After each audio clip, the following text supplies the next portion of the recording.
সূচক পতন দিয়ে শেষ হয়েছে ঢাকা স্টক এক্সচেঞ্জের লেনদেন। সার্বিক সূচক ডিএসসি এক্স 10 পয়েন্ট কমে দাঁড়িয়েছে 5185-তে। বেচা কেনা হয়েছে 483 কোটি টাকার। লেনদেনে অংশ নেওয়া প্রতিষ্ঠানগুলোর মধ্যে দর বেড়েছে 149টির, কমেছে 194টির, আর অপরিবর্তিত আছে 54টির দর। এবার বাজার নিয়ে বিশ্লেষণ শুনবো সিটি ব্যাংক ক্যাপিটালের। ঢাকা স্টক এক্সচেঞ্জের সার্বিক সূচক ডিএসইএক্স ইন্ডেক্স গত দিনের চেয়ে 11 পয়েন্ট কমে গিয়ে 5186তে এসে অবস্থান করছে।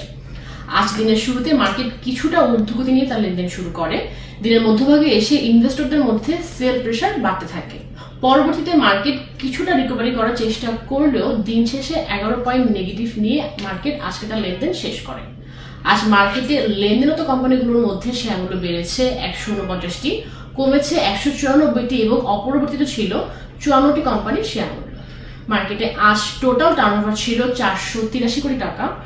চলতি সপ্তাহে 3 দিনের এভারেজ টার্নওভার ছিল 456 কোটি টাকার মতো। আজকে সবচেয়ে বেশি লেনদেন হয়েছে বেক্স ফার্মার। আজকে এদের প্রায় 24 কোটি টাকার মতো লেনদেন হয়েছে এবং দ্বিতীয়তে ছিল এসপি সিরামিক্স। ইন্ডেক্স কমার জন্য আজ বেশি কন্ট্রিবিউশন রেখেছে গ্রামীণফোন। গেইনার লিস্টে প্রথমে পাচ্ছি বাংলাদেশ ল্যাম্পস পিএলসি এবং দ্বিতীয়তে পাচ্ছি Dhaka electric supply company limited.